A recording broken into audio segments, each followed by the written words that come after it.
ఆత్మీయులైన YouTube ప్రేక్షకులకు doctor Gummadavelli Srinivas స్వాగతం సుస్వాగతం. దత్తు ఆయుర్వేదం, Kukatpally housing board, road number 1, Hyderabad.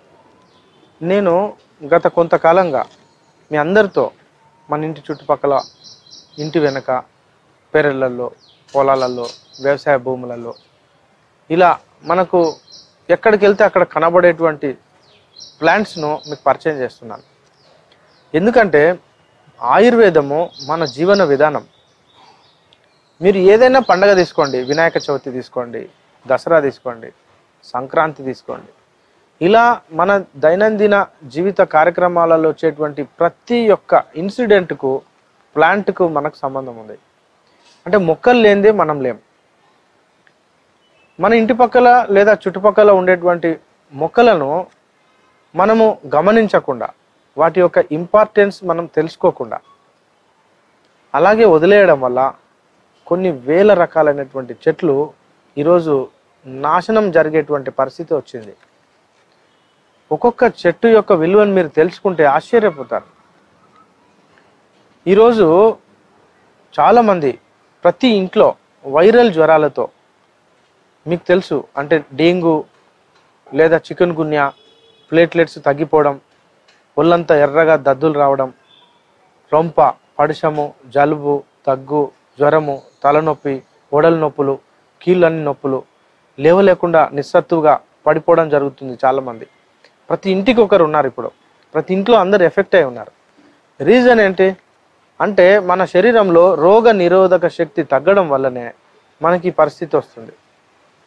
మనకు రోగ నిరోధక శక్తి ఎందుకు తగ్గుతుంది అంటే మీరు మన ఇంటి చుట్టుపక్కల ఉన్నటువంటి ఔషధ గుణాలతో కూడినటువంటి అత్యంత అద్భుతమైనటువంటి మొక్కల గురించి మీరు తెలుసుకోకపోవడం వల్ల, వాటి యొక్క ఉపయోగం మీరు తెలుసుకోకపోవడం వల్ల ఈరోజు మనము లక్షల రూపాయలను మనము హాస్పిటల్లో ఖర్చు పెట్టాల్సి వస్తుంది.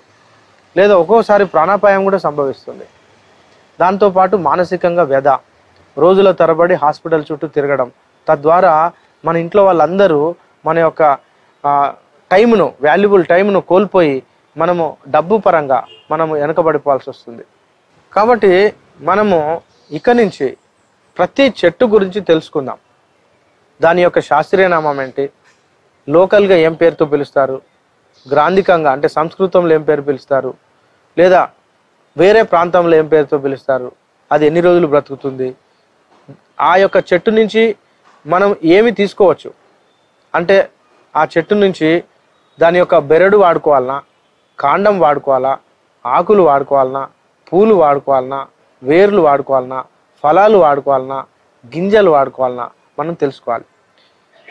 మనకు తెలిసినంత వరకు ఒక 6 రకాల చెట్లు మాత్రమే మనకు ప్రమాదకరంగా ఉన్నాయి మన చుట్టుపక్కల. అవి మీకు తెలుసు. ఒకటి జిల్లేడు, దత్తూర చెట్టు తెలుసు, జిల్లేడు చెట్టు తెలుసు, తర్వాత గన్నేరు చెట్టు. ఇట్లాంటి ఒక 6 చెట్లు మాత్రమే ప్రమాదకరమైన చెట్లు. మిగతా అన్నీ మనకు సంపూర్ణంగా ఆరోగ్యాన్ని ఇచ్చేటివే.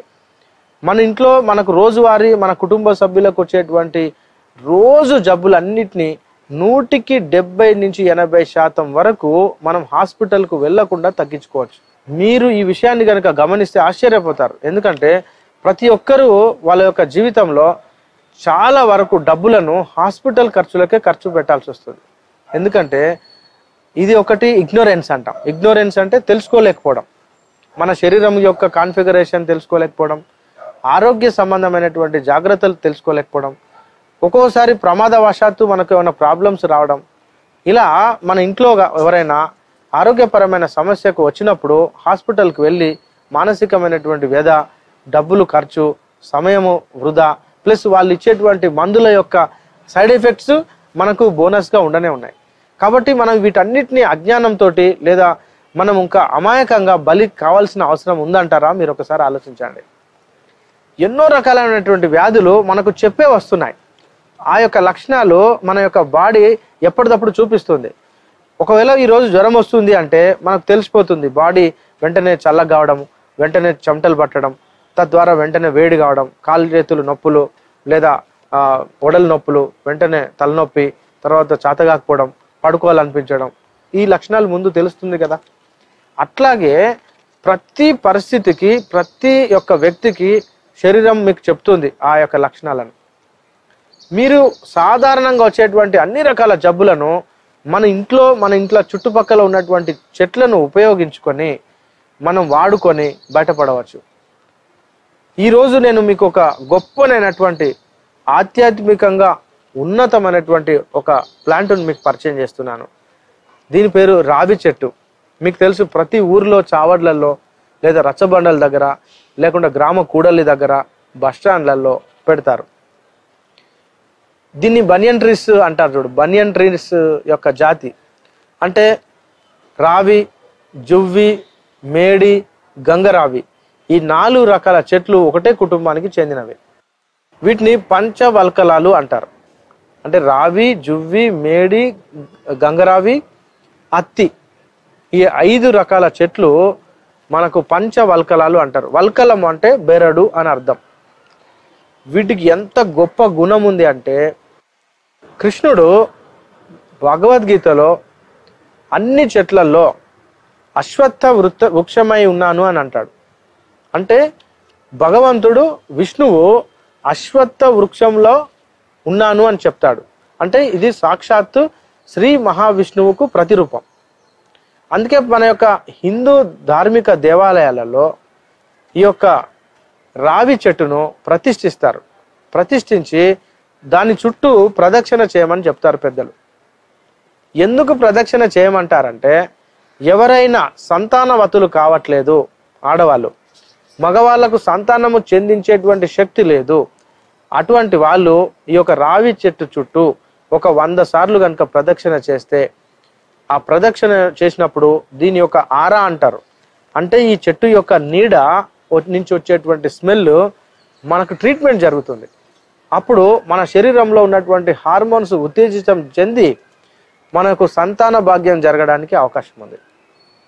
అందుగురించే స్త్రీలకు పీసీఓడి ప్రాబ్లం కావచ్చు, హెయిర్ ఫాల్, లేకపోతే థైరాయిడ్ గ్రంథుల యొక్క ఫ్లక్చువేషన్స్, ఇంకా ఎముకలు గుల్లబారడము అంటే ఆస్టియోపోరోసిస్, విటమిన్ డి తక్కువ ఉంది, లేదా సీరం కాల్షియం తక్కువ ఉంది, చర్మం పొడారిపోతుంది, లేదా ఋతు సంబంధమైనటువంటి పరిస్థితులు అంటే కొంతమంది రజస్వల కావట్లేదు అనేటువంటి పిల్లలు, లేదా రజస్వల అయిన వాళ్ళు ఎక్కువ మొత్తంలో రజస్వల అవుతున్నారు ప్రతిసారి, అంటే ఓవర్ బ్లీడింగ్ కేసెస్, ఇలా స్త్రీలకు సంబంధించిన ప్రతి ఒక్క ప్రాబ్లమ్స్కు ఈ యొక్క రావి చెట్టు యొక్క ఆవరణలో గనక తిరిగితే ఆ యొక్క వాసనకే ఈ యొక్క జబ్బులు తగ్గుతాయి. ఇంకా ఈ యొక్క రావి ఆకుల యొక్క కషాయాన్ని మనం రోజు ఒక 1 నెల రోజుల పాటు కనుక ఖచ్చితంగా సేవిస్తే మనకు ముసలితనం రానే రాదు. అంటే ఇది అత్యంత ప్రభావశీలమైనటువంటి ఇమ్యూనిటీ పెంచేటువంటి వృక్షం.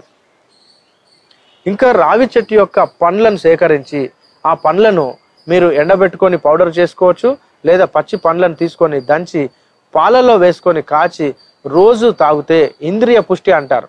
అంటే ఎవరికైతే ఒలిగో జూస్పెర్మియా, ఏ జూస్పెర్మియా అంటే మీకు తెలుసు కదా, అంటే శుక్ర కణాల లేమి లేదా శుక్ర కణాలు ఉన్నాయి, వాటికి డ్యామేజ్ ఉంది, కొంతమందికి శుక్రంలో పస్సెల్స్ ఉంటాయి, అంటే ఇన్ఫెక్షన్ ఉంటుంది, అంటే వాళ్ళ యొక్క శుక్రంలో ఇన్ఫెక్షన్ ఉండడం వల్ల సంతానం జరగడానికి అవకాశం ఉండదు. అటువంటి మగవాళ్ళలో ఈ యొక్క రావి చెట్ల యొక్క పండ్లను సేకరించుకొని పాలల్లో వేసుకు ఉడకబెట్టుకొని తాగితే వాళ్ళకు వెంటనే అంటే అత్యంత తొందరలోనే ఆ యొక్క శుక్ర కణాలకు సంబంధించినటువంటి వ్యాధుల నుంచి బయటపడి వాళ్ళకు సంతానం అందేటువంటి భాగ్యము అవకాశం ఉంది. ఇంకా కొంతమందికి లైంగిక పటుత్వం లేదు అనేవాళ్ళు, లేదా శీఘ్రస్ఖలనం ఉంది, లేదా సెక్సువల్కు సంబంధించినటువంటి డిఫెక్ట్స్ ఉన్నాయి, వాళ్ళందరికీ ఈ యొక్క రావి చెట్ల యొక్క పండ్లను యొక్క ఎండబెట్టుకొని చూర్ణము పాలల్లో కనుక కలిపి తాగుతూ ఉంటే వాళ్ళు ఎన్నడూ ముసలి వాళ్ళు కారు.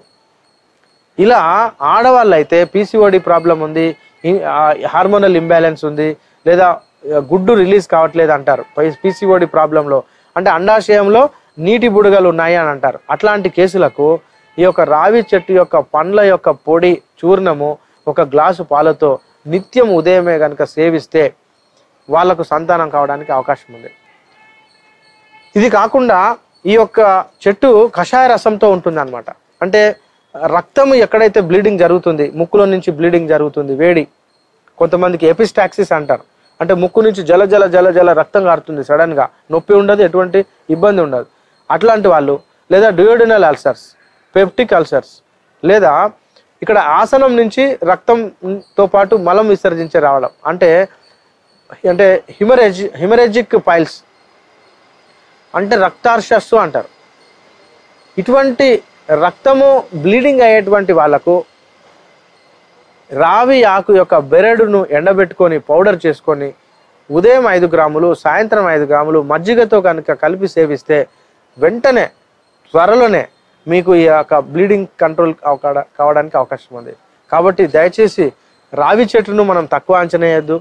మనం ప్రతి స్కూల్ ప్రెమిసెస్లో, ప్రతి అంటే 4 రోడ్ల కూడళ్లలో, లేదా మనకి ఎక్కడైతే ప్లేస్ ఉంది చాలా పెద్దగా ఉంది అనేటువంటి ప్లేస్లలో ఈ యొక్క పంచవల్కలాలకు సంబంధించినటువంటి చెట్లు, రావి, జువ్వి, అత్తి, మేడి, గంగరావి చెట్లను కనుక మనం ప్రతి ఊర్లో పెంచుకుంటే మన ఊరికి వేరే వాళ్ళు వస్తారనమాట. ఎందుకు?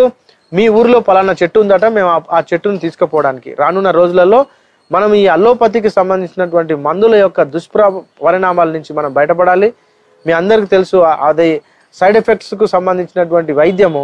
ఆ సైడ్ ఎఫెక్ట్స్ నుంచి మనము బయటపడడానికి ప్రయత్నం చేయాలి. ప్రతి ఊర్లో మనము ఈ 5 రకాల పంచవల్కలాలను కనుక పెంచితే మన ఊరికి పేరు వస్తుంది, మనకు పేరు వస్తుంది, మన గ్రామం బాగుపడుతుంది. తద్వారా దీని నుంచి వచ్చేటువంటి ఆర్థికపరమైనటువంటి ప్రయోజనాలు మీరు ఈ యొక్క రావి పండ్లను కనుక ఎక్స్పోర్ట్ కనుక చేయగలిగితే అద్భుతంగా మనము ఆర్థికంగా బలపడడానికి యూత్ అవకాశం ఉంది. కాబట్టి దయచేసి ఈ యొక్క రావి చెట్టును మనం పెంచుకోవాల్సిందిగా కోరుతున్నాం. హరే కృష్ణ.